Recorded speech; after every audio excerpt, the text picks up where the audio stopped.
improve your confidence out in the field. If you had the answers to overcome objections for recruiting, the products, the system, the industry, if you could answer all objections out there, would you recruit more? Would you sell more? Would you be more confident? Yes. Okay, so over the last 20 years, I have seen it all, done it all. I've been at KTPs, I've been at recruiting interviews, one-on-ones, BPMs, almost any kind of meeting you can think about, and I've heard every objection thrown at a WFG person, and I believe I'm equipped to answer any concern people have about our company, about our model, about the difference between us and corporate America, the difference between us and real estate, the difference between us and the solar system, the difference between us and any other sort of side hustle out there. I believe WFG as a company, financial services as an industry, the WFG platform is second to none. So I'm convinced we have the best business, the best products. We have something that will be here for the long haul. This will be here long after you and I are gone. So that's important for you to know. So whoever believes and does more makes more. Y'all with me? Yeah. Number one, you got to believe this. Number two, you got to do more. So therefore, you can make more and you can launch your business and take your career, and take your net worth, and take your family to prosperity as high as you choose. So we got my runner here, James. You got our microphone? Yep. All right. I want to welcome all of you guys to throw objections at me in any regard. We'll talk about recruiting objections. We'll talk about product. We'll talk about the industry. We'll talk about, I don't have time, any challenges you've had. If you are new here over the last 2 or 3 months, you've already tasted some of your challenges that you have from people, from family members. If you've been here 2 or 3, 4 years, if you have leadership concerns, let's all keep it sort of in general so that everybody can understand what we need to do. But let's really get into it. I mean, we want whoever has a question, I want you to raise your hand. We're going to have a runner take a microphone over to you, and you stand up, and then with a loud voice, because I want everybody to hear the objection. Here's what I would do if I were you. I'd carefully listen to these objections. I'd make sure that I understand how to answer these objections and how to overcome these objections with confidence, with certainty, with facts. And I don't want you to get into it if you're not prepared to do that, but the name of the game is the more you know how to answer these objections and carry forward. Now, I want to also let you know that there's basically 2 ways to answer these objections. Some of them can be very subtle, very tactful, and some of them can be a little bit more pushback, a little bit more aggressive. And I'll give you a taste of both if you need to. Some of your people, you need to push back. Others, you need to sort of massage the answer into their ear. You all with me there? So you got to be a little tactical. And this is important in terms of addressing how we're going to win these battles. Remember, the most certain person wins. Y'all with me? Yes. The most certain person wins. So if you have better answers than they have questions, you've won that challenge and you're going to succeed in business. So shall we get started? Here we go. Raise your hand if you have any objections. Start off with your read right here. Yes, sir. So this is a recruiting licensing training issue. So I'm excited about the opportunity, but I want to do my training after I get my license. And I wanted to get my license before I really start doing anything. Meaning your 10 KTPs? Yes, sir. You can absolutely do that. Let me tell you what I've learned over the years. I actually recommend the complete opposite. Do you want a business that takes off faster, or do you want a slow-growing business? Okay, if you want a fast business, let me tell you what we do. Because we're in a business where people copy what we do. So you read, let's go with your way. You first get your license, then you want to do your training. What if it takes you a long time to get your license? What if it takes 3 weeks, 4 weeks, a month, 2 months, 3 months to get your license? That means we're not going to go help the people you know until you get your license because you've already set a preset agenda for yourself. I want to challenge you to follow the proven system that gets people successful rather than addressing your own personal agenda. You with me? Yes. So here's my leader. His name is Ed Milet. Pretty reputable guy, headed to the top, super successful. Ed Milet told me to knock out my 10 KTPs first, and in the process of getting my 10 KTPs, also get my license. So I was basically doing 2 things. I was doing my 10 KTPs while I was studying for my exam. It just so happened I completed my 10 KTPs and also around that time got my license. So at one point, I got 2 things that I didn't have before. I got the know-how and I had the license. almost at the same time versus one that lagged the other. You follow? Yeah. Can I get you to knock out your 10 KTVs at the same time while you're doing your licensing? Will you make the calls for me?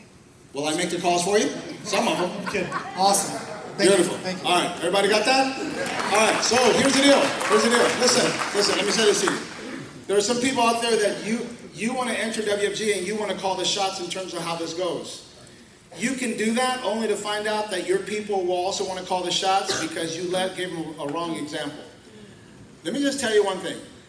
I'm going to say this to you just like really straight out. I'm successful because I'm coachable. Exactly how Ed Milet told me to do it, I did it. I didn't provide any pushback, no fuss, I didn't let my ego or my opinions or my theory get in the way. I understood progress was in front of me, and I says, man, just tell me exactly what to do, and I'm going to do it exactly how you tell me. You know how much of a pleasure it is to work with a coachable person versus a person that's pushing back, a person that has too many opinions, they have too much ego, they want to do it their way, they have their own agenda, they have their own thought process. We get that, but it pays and it replicates to be coachable, and your business will explode far faster if you are coachable. Coachable people are just a pleasure to work with. It's awesome to work with coachable people. And it's a pain in the ass to work with people that are not coachable. I hope you all understand that. By the way, when you have a team, you want them to be coachable or you want them to be difficult? Okay. Hello? I want my team to be coachable. If you're coachable, your team will be coachable. If you're not coachable, then your team won't be coachable. You shall reap what you sow. Pretty important. All right, next one. Here we go. Right there. Yes, sir. Mr. Vargas. Oh, I'm sorry. Go ahead, right here. Right here. You can raise your hand. Raise your hand. There we go. Cynthia.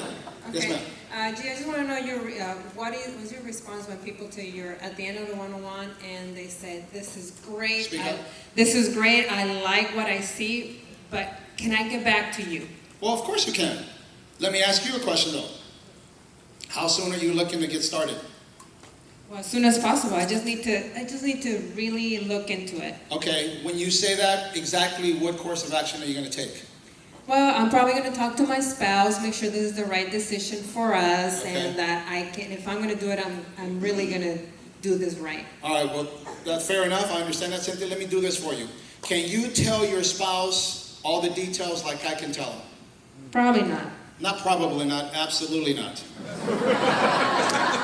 You can't explain this business, this company, this compensation with the same certainty and knowledge as I can. Is that right? So would you like your husband to support you? Absolutely. Okay, I think I need to sell your husband instead of you try to sell him. You probably have tried to sell him before and he didn't buy. True? So if this is going to be a go, then let me, the more experienced person, talk to you and him together, and let's set up that time right now. Sounds good. Okay, and matter of fact, I'll come visit you guys, or you guys come back to my office. But you don't say anything until he's in front of me. Okay, I will get back to you. Perfect. Well, no, not right now. We're gonna schedule the appointment. Not get back to me. Get back to me means procrastination. Cynthia, let's also be clear that people who procrastinate never get ahead. In Spanish, la desidia es madre de mil atrasos. Everybody go, whoa, that's deep. All right. There's the other word in English. Procrastination is the mother of all failure, isn't it?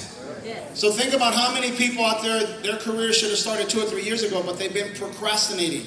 Procrastination gets no one excited. There's nothing good about procrastinating. You should do this and should do it already. Well, don't leave, there's another saying, don't leave for tomorrow, whatever you can do today. Why should we wait another 2 or 3 days, another week or so, while we can schedule that call right now? I want you to put him on the phone right now. It says, honey, I want you to talk to this guy right here. This sounds really good. Listen to him. And I'll schedule the appointment with you and your husband right now. Fair enough? Sounds good. Awesome. All right. There's that one. We have Gustavo right there. Hang on. Just in order. Gustavo. In other words, take action. Schedule the appointment right there. Yes, Thank sir. you. Yes, sir. Your name? Gustavo Vargas, I'm in your office, Glendora. I think you are. This is the question. When trying to recruit a top-notch guy, let's say there is a realtor broker, okay? I talk to them, they say, you know what, this is awesome, looks great, but I'm already, I'm already successful, I'm making this tons of money, and I don't have time to start a new thing, but thank you. I can, refer you clients. Okay, sounds good. Well, let's role play, okay? You're that guy. Yes. So I'm talking to you. Did we sit down and I gave you a one-on-one? Yes, sir. Okay, so here we go. I'm the guy trying to recruit you, and you're the real estate mortgage guy, okay? Here we go. All right, Gustavo, isn't this awesome? Is this amazing? It is awesome, yes. Okay, can we... Yeah, it is awesome. But you know what? But you know already, I'm too busy to do this. I'm committed. I got these 60 agents here. I'm gonna run this office. I got no time. Gustavo, you're in the real estate business or the mortgage business? As you know, I do both. I got my. You do both? Yeah. So, do you remember a year called 2008? Oh yes. You do? Yeah, it was horrible. Were Yeah. you in the industry in 2008? Yes, it was. Any questions? Yeah,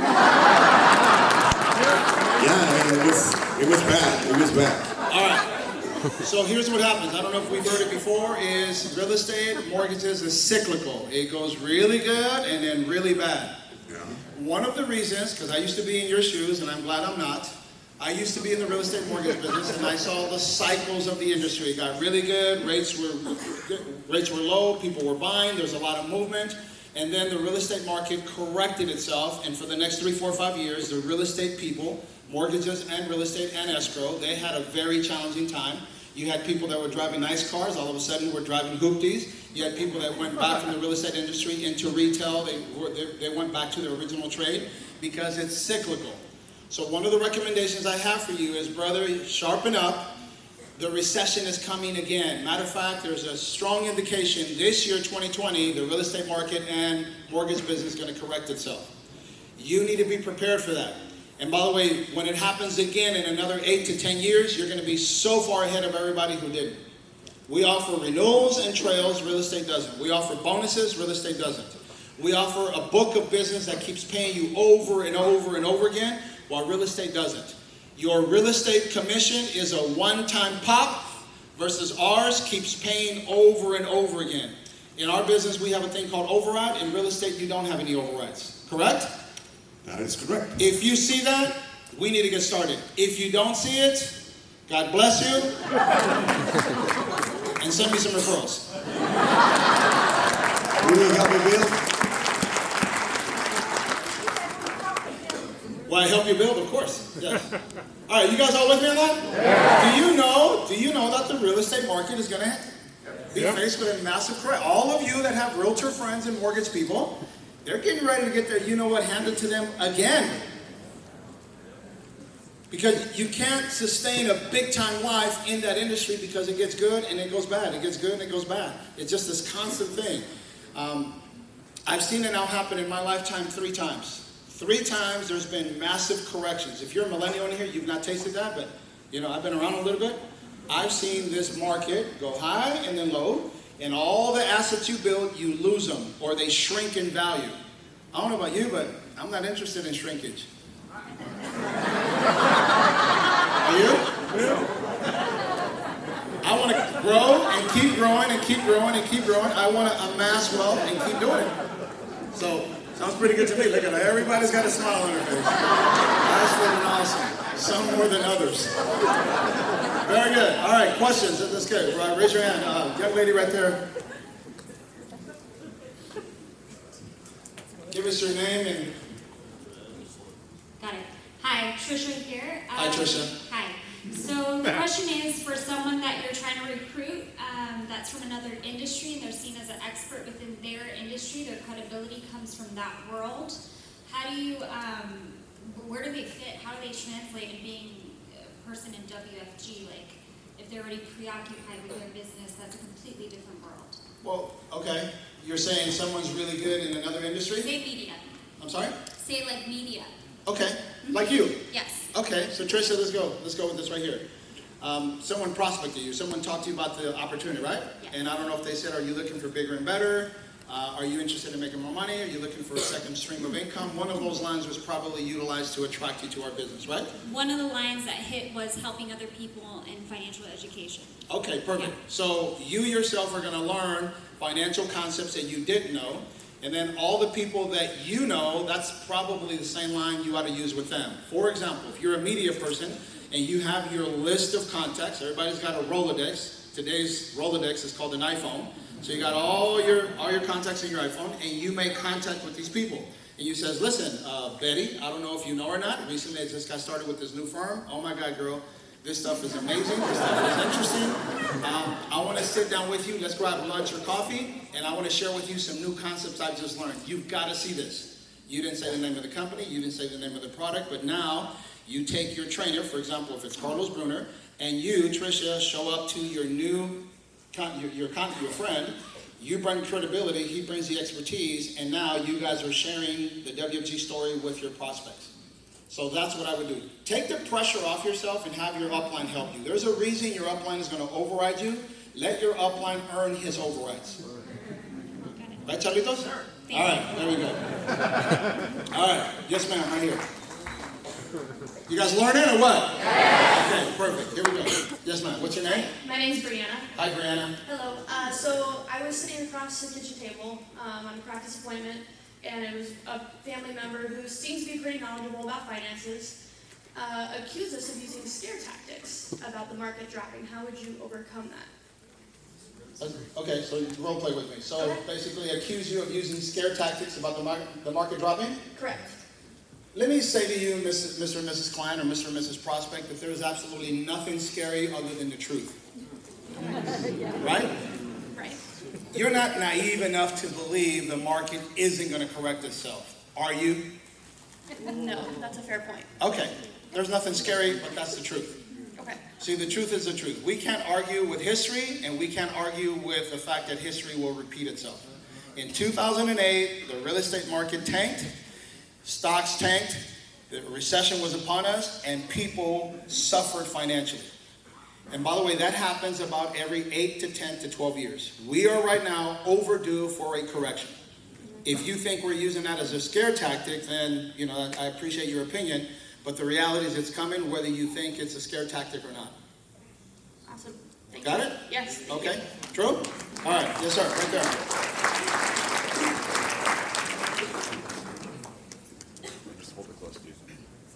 Come on in, grab a seat, guys. I don't give meetings systems. Come on in, grab a seat, guys. Raise your hand if you have an empty seat. There we go. Plenty of empty seats, you guys. Come on in. And if we can do it quickly, so therefore we can get started with the meeting, please.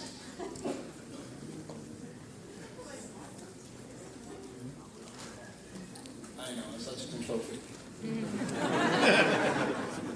All right, yes, sir. Go ahead. So my name is Jacob. Jacob, go ahead. My question for you is, Listen up, you guys. Listen up. what guarantees that my money is safe? What if your company were to go under? How can you guarantee that I don't lose my money? Jake, that's actually a really good question. When you're saying what guarantees that your money is going to be safe with the company, you're saying, for example, like in an IOL? I'm just saying if your company would ever go under. Okay, let me sort of explain so you understand. One, I represent a company called WFG. WFG is a marketing company, and then we place clients with the different carriers called insurance companies. You with me? So sort of like a broker that finds a different company to place you with. So is your question about WFG going under or the product provider going under? Which one's your question? I guess the product provider? Okay, so name a product provider that you have. Transamerica. Transamerica. So your question is the money inside your Transamerica account, what if Transamerica goes under? Is that correct? Correct. Okay, by the way, that's a pretty valid question. Let me explain to you. Are you a little familiar with the life insurance industry? Yeah, I would say so. You are? Okay. Jacob, are you knowledgeable about the financial solvency of life insurance companies in the marketplace? Not so much. Okay, here's one thing I've learned. Have you noticed that you've never seen on the news, even CNN, constant negative news?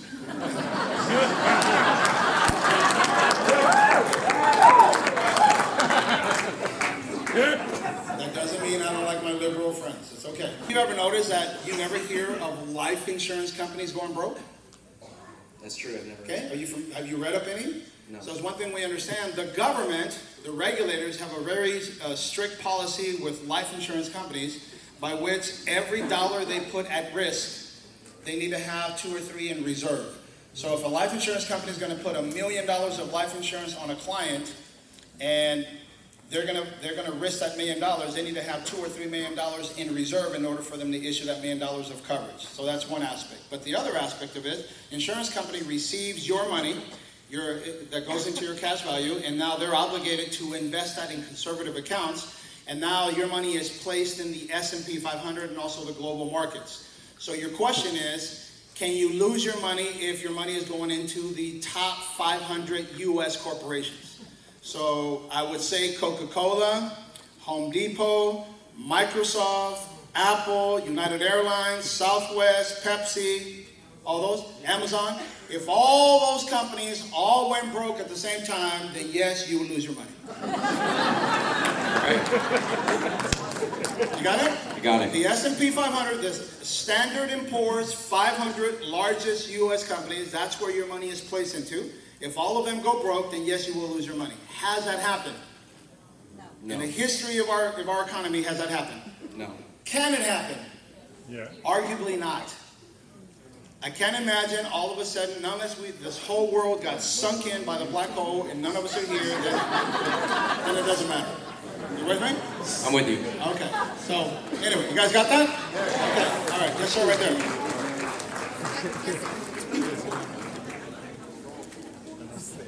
I'm having fun doing this, aren't you? All right. Here we go. Listen up.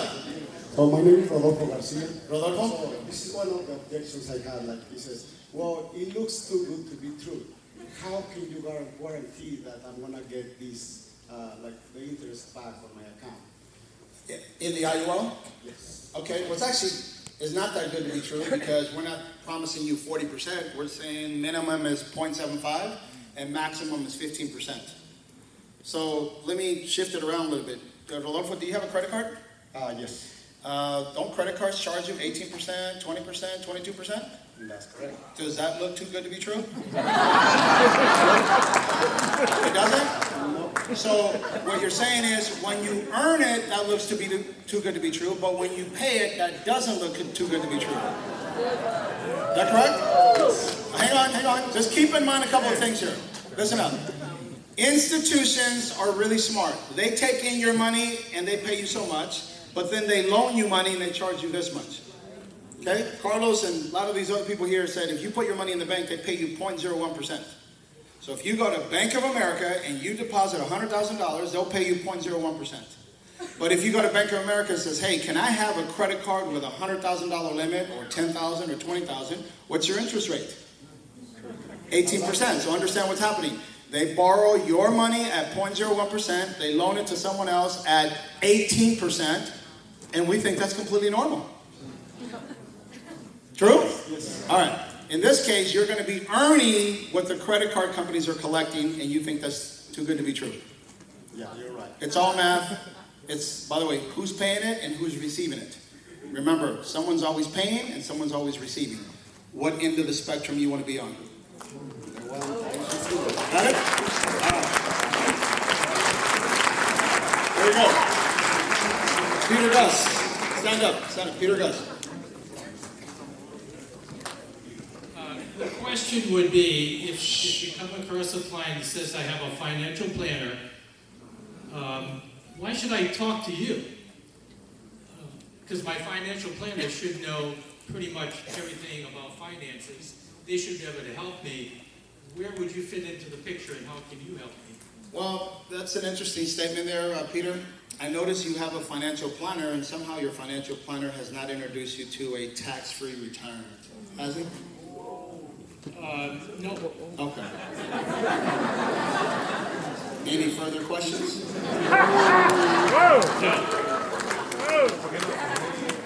All right, let's stay on that for a little. What's to learn all that?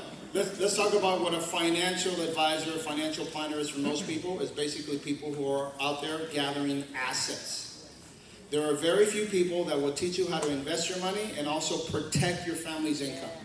When you combine life insurance, when you combine insurance products and investment products together, that takes a different sort of psyche all the way around. There's 2 licenses typically needed. You need an investment license and an insurance license in order for you to really get a hold of the client. In our case, we're uniquely positioned. With 1 license, you can help someone save money and protect their income. So most people out there that are helping our clients, they're putting them in accounts that are volatile, where the accounts go up and down. They're charging them fees, and it's very one-sided. It's very narrow. They're all about gathering assets. And all of those accounts, or most of them, are typically taxable versus ours is tax advantage. When people say that, like, of course you have a financial advisor. Your financial advisor has introduced you to a tax-free retirement, hasn't he? And then they'll look at you like that, like, no, well, we need to talk further. Let me show you this. Tax me now, tax me later. Tax me now, tax me later, tax me never. You introduce them to our concept. You'll find out how deficient these are. These financial advisors are really good at collecting these fees every single month, but they're very negligent with really servicing the client. Yeah. By the way, look at the statements. Your account loses value and they still charge you fees. You're paying them to lose your money. Isn't that nice? Look at the statements. That's all you got to do. Look at your statements. All of you have had Charles Schwab, you've had Merrill Lynch, you had Fidelity, all these people that says your financial advisor so-and-so, when your account value goes down, they're still charging you fees. So when your account goes up, it's flat, or it loses money, you're still paying fees across the board. I'm not sure that that's a very fiduciary thing to do for a consumer. Got it, Peter? Okay, a few more. Let's go. Yes, sir, right here. My name is Scott. Hey, Thank Scott. you very much. What if you have a client that says, well, that IUL thing, that seems cool, but that's kind of a babysitter plan. Why don't I just buy a term and invest the difference? That's a what again? A babysitter kind of plan. Why don't I just buy a term and invest the difference? You can do that. Are you interested in buying term and invest the difference? Well, I mean, that's what Dave Ramsey says you should do. Yeah, that's cool. No. Did you hear Eric's conversation? Yes. Okay, so when you get the thumbtack, and I don't know if you recorded, but that was awesome the way you addressed that. Keep in mind, buy term and invest the difference is something at a bare minimum people should have, but when you really want to accelerate your wealth, because buy term and invest the difference is taxable. Or it's actually a small situation because people say buy term and then invest the difference in a Roth IRA. Roth IRA is not taxable, but you can only put in so much. So if you're really trying to accumulate big amounts of wealth for your family in the future, you have to go in an environment where the lid is higher. IUL, the lid is higher. Roth IRA, the lid is smaller. That's what you can answer. Got it? Yes. Okay, and by the way, your client is challenged financially. Buy term and invest the difference does make sense. IUL is not for everyone. Someone living paycheck to paycheck, and they got $200 or $300 to work with, and they need to insure their wife and themselves. Buy term and invest the difference is the right fit for them. Someone's got $1,000 a month, then we need to be talking about IUL. You got it? Okay, so be a good assessor of where they're at. Know what fits them. Okay? Yes, sir. Joe Lewis? Hi, Joe Martinez. So imagine that we're in the KTP, and the client says, Guillermo, before we move forward with this presentation, I feel like you're going to get in touch with my personal finances, and I don't really know you.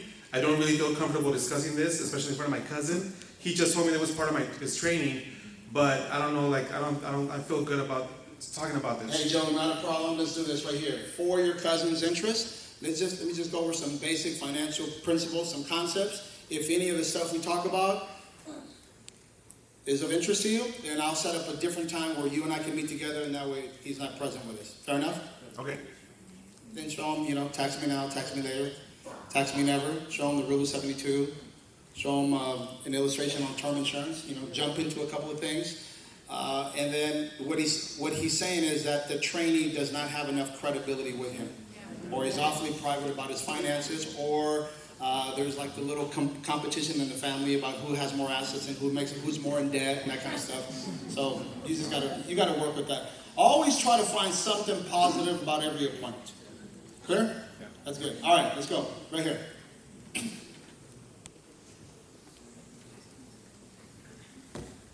Hi, Jose Ramirez, Monterey Park. Yes, sir.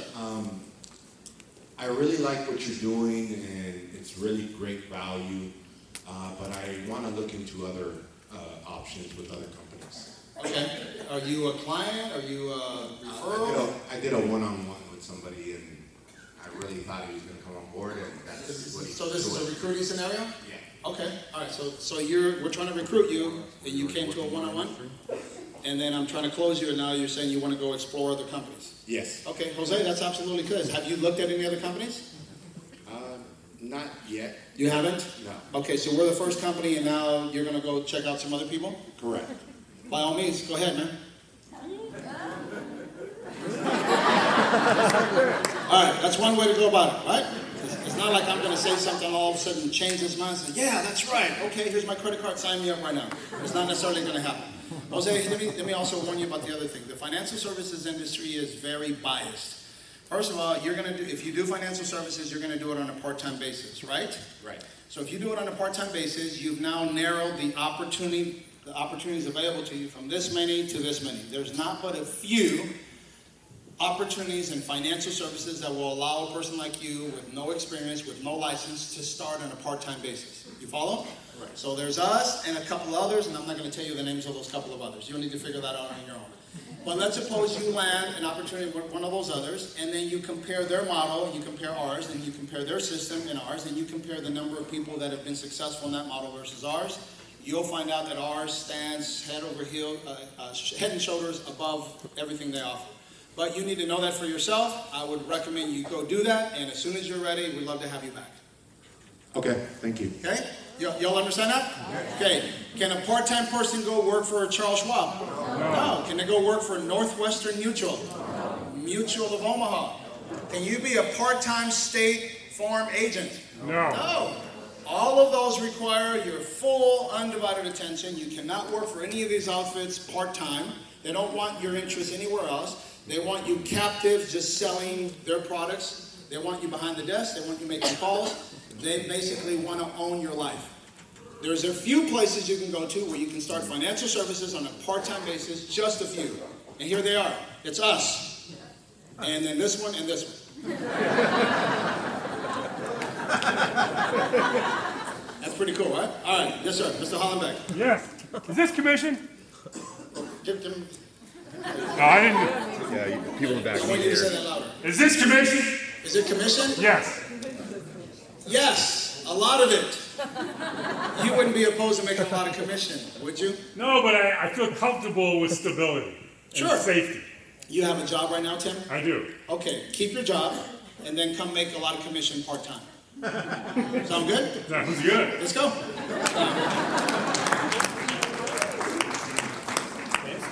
Another way is this commission says, have you ever been on commission? Do you like commission? Do you have any reservations against earning commission? If you were paid a lot of money on commission, would you receive it or would you give it back? Okay, yes, sir. Gee, it's a great product, but I don't think I need the insurance. I own 3 rental properties, and if anything were to happen, I would just sell one of my, my family could sell one of my homes and they'd be fine. Yeah. Have you ever known of any family that actually tried to do that? No. Yeah.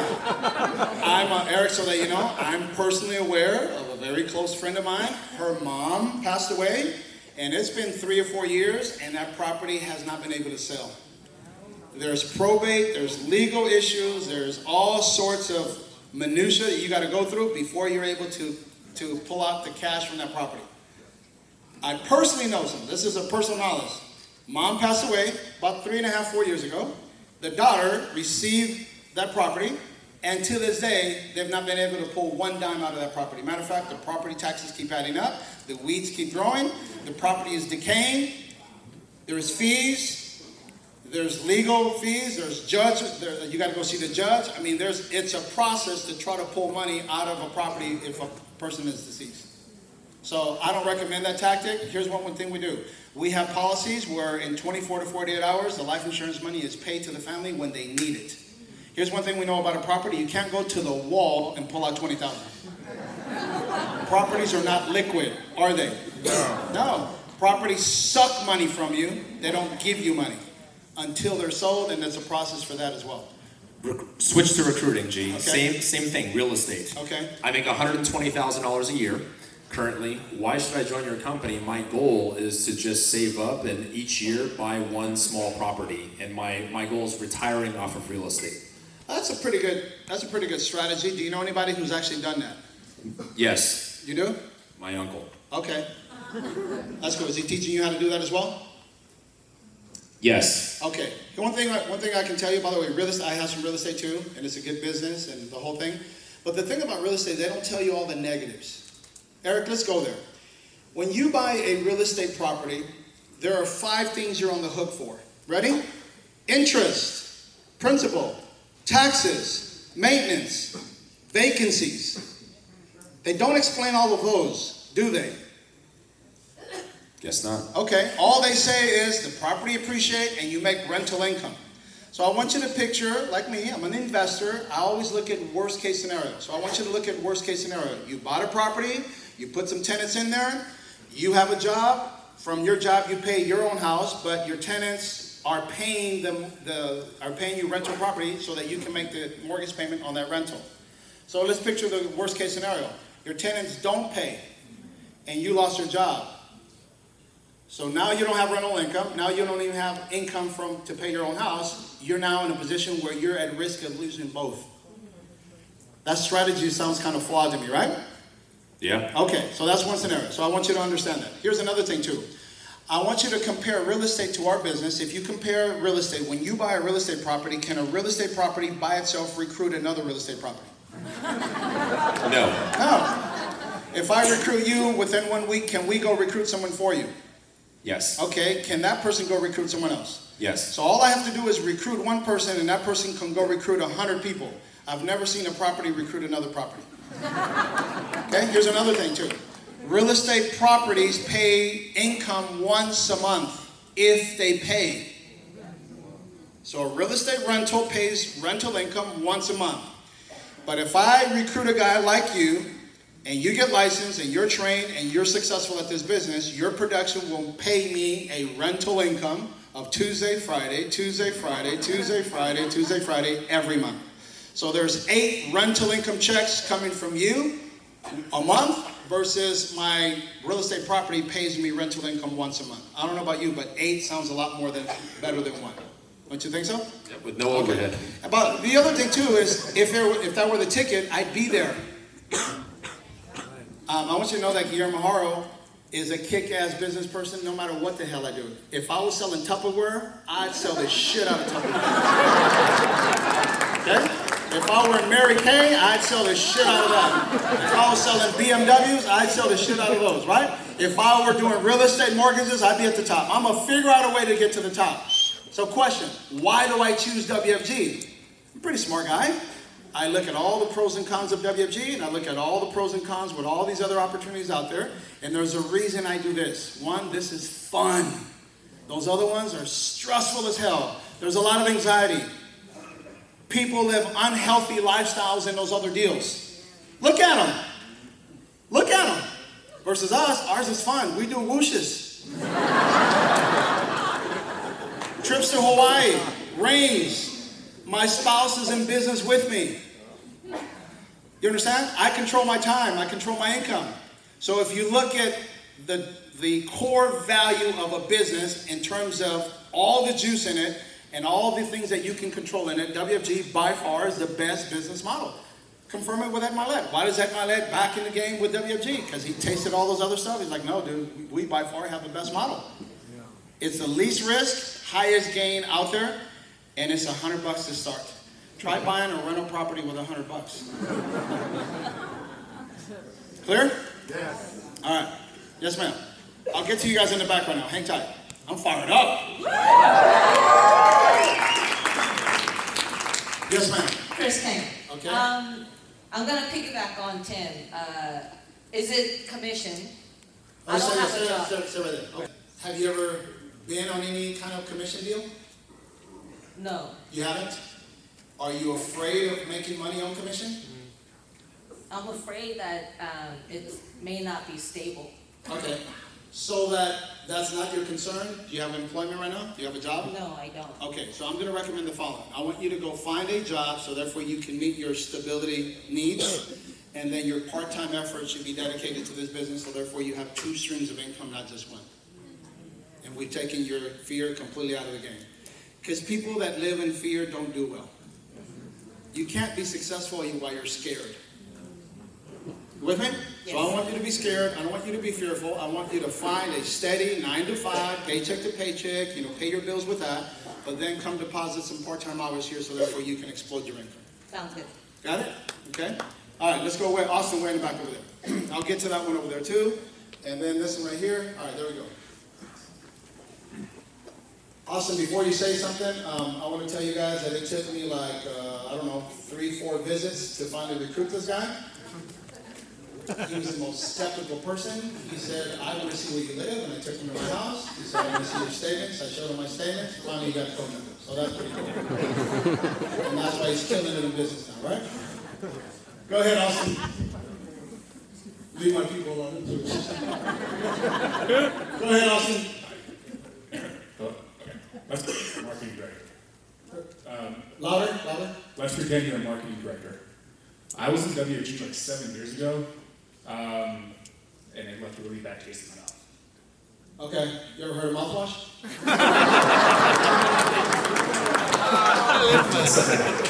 Use it.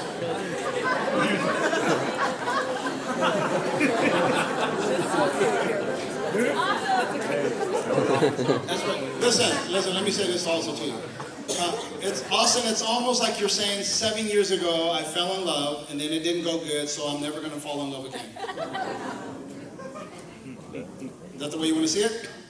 No. Okay, so here's my recommendation to you. One is, if it didn't go good then, maybe you weren't in the right office, you weren't on the right team, you weren't prepared, you weren't mature. I want you to shake that off, stop rewinding the past, enter the future, and let's kick some butt. All right, sounds good. All right, sounds good to me too. All right, young lady right there. Go ahead. Right there. Young lady right there. I believe she has glasses. No. There we go. Stand up. There we go. I have 2 quick ones. What's your name, hon? Karen. Karen, go ahead. It's Karen. Karen. The first one is, So I was scammed by, in the past, it's something my father said to me. He was scammed in the past for annuity, and so when we met with him, he was just so turned off. So how would you go about presenting, something for that? Like, he just was not open to any of it, like Okay. presentation.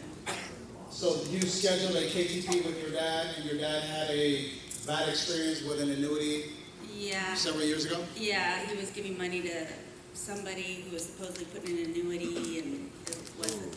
Okay, so someone Took stole advantage. money from him. Basically, yeah. Okay. I understand how you feel, Mr. Klein. I want you to know that we're not responsible for that. I don't have an answer for you. The reality is, let me show you what we do, how it works. If you feel that there's anything we can do to help you in the future, then by all means, please give us a shot to earn your business. Okay. Thank you for letting us in your home. And then the second one I have is if somebody has a financial planner or advisor and they say, I'm sorry, but I love my financial advisor, but of course you know that they're just getting the fees. And so how would you go about? Same way, I've already addressed the financial planner one. Do the same thing? Same thing. Okay. There you go. Thank All you. right, let's go. Right here, the white dress, lady. What's that? What's that? Hi, I'm Mary Loy. How do you grow in emotional intelligence? Good question. How do you grow emotional intelligence? You gotta want to. 2, I think you need to be around books and tapes and audibles that talk about that. I believe there's also things that you do where you look at, like I've made mistakes and then I go back and study my mistakes and try not to make the same mistake all over again. Emotional intelligence is also being patient, and emotional intelligence is also disciplining yourself from saying something when you're in a mad state. When you're pissed off, when you're mad, when you're out of your normal element, don't make any decisions, don't say anything offensive, don't say anything that can come back to you and actually make the scenario worse. Okay? Also, know how to approach it in a way where emotional intelligence is what to say, when to say, how to say. Okay? For example, you don't assume anything, you ask questions, tone of voice is important. It's all about the approach. When your emotional intelligence is high, that means you're calm, you're in a space where you're not attacking. So you gotta, this is something you gotta work on. It is not easy.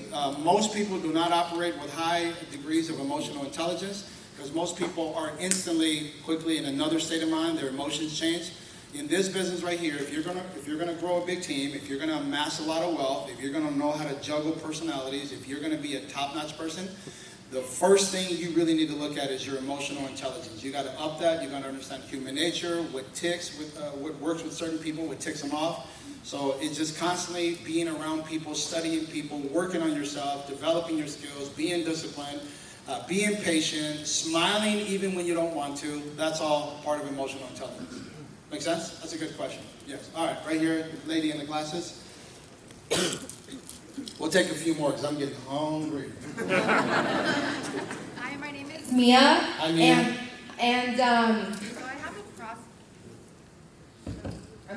I have a prospect that I'm kind of talking to right now, but he's in New York. Okay, he's in New York Life, and his mother's been in the business for over 10 years, and he basically makes over $200,000 a year, and he's like, why would I join another company? So what would you say to that? It's pretty tough. When someone's pretty successful at another deal like ours, it's pretty hard for you to flip them over here. Because one, he would need to start over here at 0, and he's already over there at 200,000.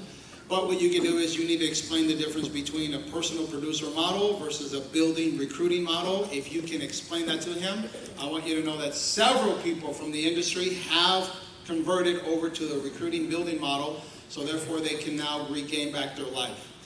If you need to personally sell something to eat, you are going to be a dead duck. But if you have an army of people that sell products and you make a percentage on every single one of them, then you freed up your time and you don't necessarily have to go sell yourself and you still make a big income. I want you to tell this new person right here, for all of you guys out there, all of you guys have people that are at Allstate or they're in real estate or they're in some other sort of hustle out there. There are two things people want. You right now, everyone in the audience right now listening to me, there are two things you want, you don't even know you want them yet. Ready? Here we go. There's two things you want. Number one, you want to make big money. True? Yes. Everybody say yes like you mean it? Yes. Okay, so you want to make big money. I'm talking about 20,000, 50,000, 100,000, 200,000, $500,000 a month. So people want to make big money.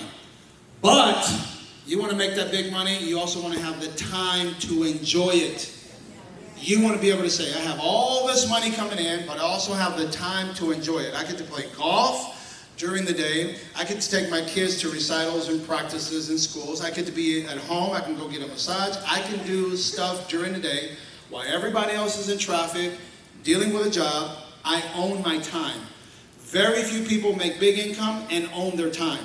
So you tell this New York Life guy, says, this is what a successful WFG life can do for you. It can give you both of these two things. If any of this makes sense to you, Mr. New York Life, I want to challenge you to come meet with my senior broker. He'll break it down to you a little bit more in detail, and then he'll explain to you how you can laterally move from your position over there to us, so therefore we can accelerate the growth of your success. Thank you. Got it? Okay, take a few more. Yes, sir. Right here. What are the two things you want? No. First one, big income. Big income. And time to enjoy it. One more time. What do you want? Big income. Time to enjoy. No kidding. Everybody wants a big income and then the time to enjoy it. What's the point of making all this money and then your life sucks? Like attorneys. They make $400,000, but they're in court. They're doing case law. They're doing research. It's 10 p.m. They can't go to bed because they're still studying for tomorrow's case. They wake up and they're in line going to traffic. Your Honor, the whole day you're just caught up with that. Stress up to you know where. Alcoholics, divorce, little line of cocaine here and there. I'm just telling you the truth because I work with them. I work with plenty of people who make big income and they have low quality of life. Yes? Yes. And you have other people who have a lot of time, they got no money. Uber drivers, they got a lot of time, they got no money. So WFG handles both. A big income and time to enjoy it. That's why I signed up here. That's what I saw here that I didn't see anywhere else. Yes, ma'am. Go ahead. Zarina Yumo. Go ahead. So G, how would you handle this objection? I've done a lot of research on your company, and I feel like the products that you're offering have a lot of fees associated with it. Plus, I think it's incredibly unethical that you guys get paid based off of the investment that the client makes on a commission. Okay, let's address one thing first, okay? So you said that our products have a lot of fees? Yes. Compared to what? Compared to maybe something that I can invest in at work, like my 401k, or your Vanguard, which is a EFT index fund as well. Okay, so you're pretty knowledgeable about this stuff, right? A little bit. Okay. You have a 401k? I do. And you're complaining about our fees? Oh, you need to take a look again. Here's one thing we know. Our fees are comparable to anybody else's, but our benefits exceed everyone else's. Since you have a 401k, let's go there. Zarina, since you're a smart person, you've done some research. What are the 4 negatives about a 401k? Well, there's volatility in the market. Okay, so you can lose money. Number 2? 2, sometimes my employer doesn't match. No, how about high fees? High fees. Okay. Number 3, your money's locked up until you're age 59 and a half. Yes. And then number 4, 100% of all the money you have in your account shall be fully taxed at the then rate. Zarina, how old are you? I'm 40. Okay, when you're 59 and a half, what's the tax rate going to be like? Probably really high. Okay. Any further questions? No. Play offense. By the way, here's the deal. There's no financial product that doesn't have fees. Do our IUO products have fees? Yes. Does a final expense have fees? Yes. Does an IRA have fees? Yes. Yes. Every financial instrument has fees. We understand that. That's how companies make money. But if you're going to pay these fees on the back end, you got to understand what's the value. So we offer value with IUO, for example, the fact that you have a permanent life insurance payout, and you also have tax-deferred growth and tax-advantaged withdrawals. Nothing wrong with that. You're going to pay fees, but what's your benefit is the point. Got it? Okay. How would you address the second part about What was the other one? being unethical because we get paid based on how much the client is investing? That's a pretty awesome thing. Anyone who sells you something makes money on the sale of that. Zarina, you have a house? I do. Did you have a problem with the real estate agent making a commission when they sold you your house? No. That's not ethical? But somehow ours is? Where'd you buy your car at? Honda? The Honda salesperson, did he make a commission when he sold you your car? Yes. Is that unethical? No. Oh. You have a nice watch? No, I Okay, let's suppose you have a nice watch. The jeweler who sold you your watch, did they make a commission? Yes. Is that unethical? No. Oh. Every person that sells you something makes a commission because someone's got to sell it to you. You with me? Yes. Okay, so we sell a product and we make a commission. There's nothing illegal. There's nothing unethical. Your interpretation is a little bit off, but you've not compared it to all the purchases you make out there. Thank you. Got it? All right. Thank you.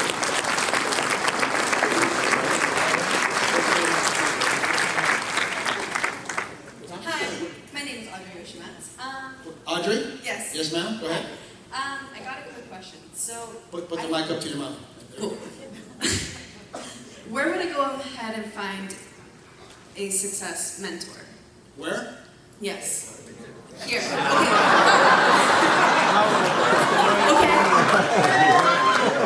Any further questions? How do I go ahead and approach? Here. What would you say would be the best method to go ahead and ask to be someone's mentee? That's a good question. One, every person that enters into your base shop becomes a mentee, so to speak. Right. Okay? Now, the mentee earns the time of the mentor. So, tell me your name was? I'm Audrey. Audrey. So, a couple of things. If you're new here and you're really trying to get mentorship, make sure that you earn it with a few things. One, don't miss meetings. Okay? 2, always have a great attitude. 3, get your license. 4, make sure you knock out your 10 KTPs. Be coachable. Follow the system. If you're that person, the mentor will seek you out and says, hey, I really want to work with you because I see that we can make substantial progress. But if you don't do those things and yet you want to consume my time, I only have so many hours that I'm going to mentor people, and I'd rather mentor people who give me that in return versus me try to battle with you about me changing your mind about how to do our system. Beautiful. I'm going to be very happy working with you. Also, I have I like this Q&A stuff. Yes, ma'am, go ahead. I have people who had taught me, and I'm trying to bring them Put the on. mic up to your mouth, there you go. I have had people who taught me sales, and I want to bring them on board because I know that they're leaders. But I don't know how to approach them because I don't, once again, the credibility thing that we see with our family members and cousins, I guess it's just the way to go about it. Okay, Andrew, here you go. Here's real simple. First of all, make a list of all the people you know. Get together with your mentor, your leader, and then we will make three-way phone calls with them. We will meet with them one-on-one, invite them over to our office, do a BPM or a one-on-one, and then let the chips fall where they may. Your job is to present, to put in front of your leader the best people you know, so therefore we can accelerate your business. But you have the names, we have the words, we have the confidence. We want you to watch us make contacts in your market. Thank you. Got it? All right, we'll take two more. All right, let's see here. All right, AJ. Okay, and you have one right here. She has a question? Yes, sir. Okay. All right, let's go quick, guys. Is this helping or what? Yes. Yes, sir. AJ Dillon from Phoenix. So I came from a company before and I had leads. Where did we get our leads? AJ, you have a cell phone? You do have a cell phone? Yeah. How many contacts in your cell phone? I don't even know. Like 300? Probably. Go down to the bottom, it shows you. Yeah. Scroll down So to let's the suppose you have 300 2100. contacts on your cell phone, right? Right. Any questions? I've done businesses like this in the past and I've burnt a lot of bridges. Okay, you burnt a lot of bridges because you did unscrupulous things? I would say I was uncoachable. Okay, so it costs you to be uncoachable. Absolutely. Are you prepared to change that? Yes, sir. Okay, so here's the good news. The people you already know that have burned are probably not the ones that are going to bring you your future riches, so let's go meet the people who are going to bring you your future riches. There's a script, you got to go shake new hands and meet new people and introduce them to us, and let's roll from there. The past is the past, and let's leave it there. Okay. Got it? All right, question over here. Over here. Well, can I say You something? just butted in, huh? Yes, ma'am. What's your name? Jessica, and I love your audacity. That's pretty cool. I've been sitting here this whole time with my hands sweating, and I'm really connected with God, and He's telling me to pray over everybody here. Can you allow me to do that? How about it? Let's go. If everybody can bow down and at least touch somebody. Holy Spirit, I am tapping in. Please allow everybody to hear God's voice. Use my voice as a vessel and do not allow them to hear mine. Children of mine, I know you guys have struggles, worries, and sometimes you don't know the answer. But deep down, you are connected to me. I need you to tap into all of those gifts that are inside of you. You are here for a reason, and you know what you bring to the table. Go ahead and allow this kingdom to grow. We are warriors that are here for a reason. There are people out there that need us. Life is going to hit us at some point, and we are here to help. Go ahead and allow to be a helping hand. We're here to serve. None of us will get out of here alive, so go ahead and just do something for someone. You have peace and joy in your heart. Just know that I cover you.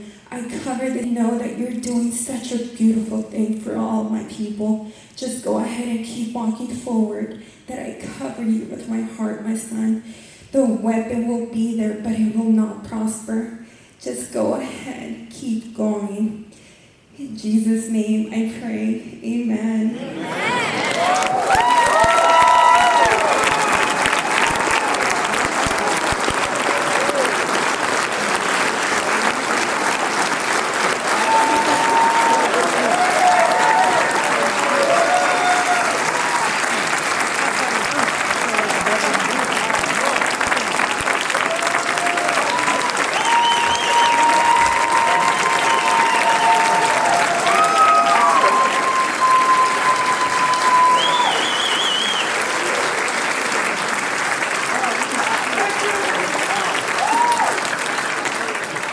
Thank you very much for that. That was powerful. Totally unexpected, but I'm glad you... That wasn't you, by the way. I know who that was, so thank you. All right, we got one last one over here. We can... Yes, ma'am. You want to stand? I just wanted to say I love You want to stand? WFG. I was at the Wealth Bowl. I'm just the interpreter, but I love WFG.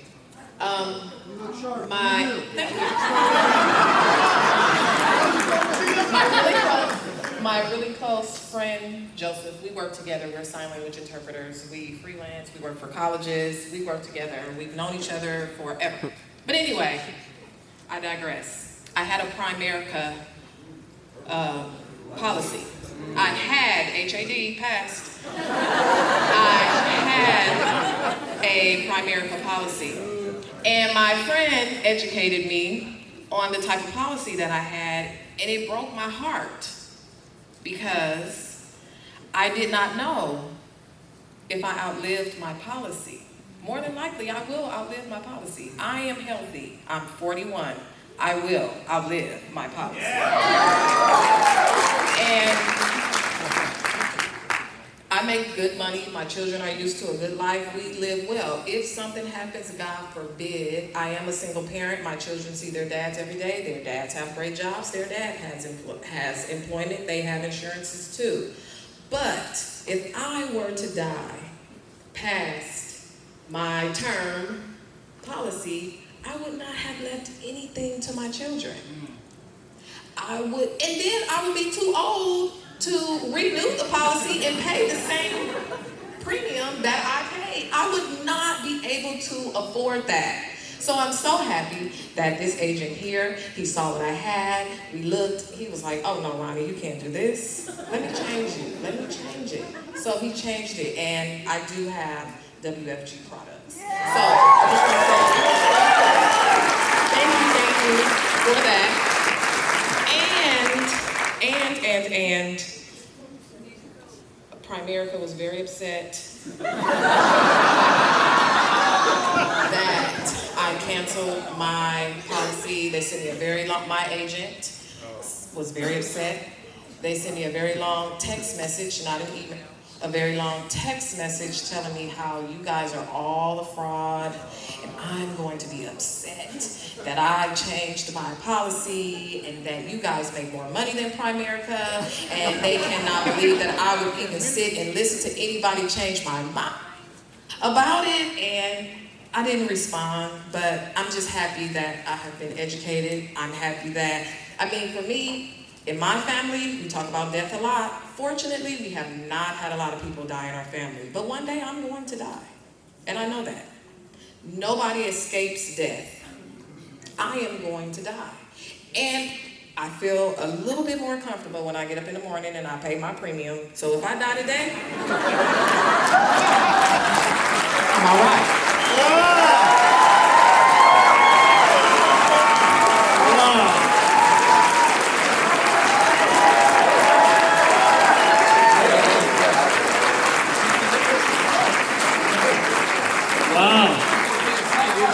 Everybody's already asking, not everybody. By the way, are you coded? She is not coded yet. Wow. Congratulations. All right. Absolutely. Got it.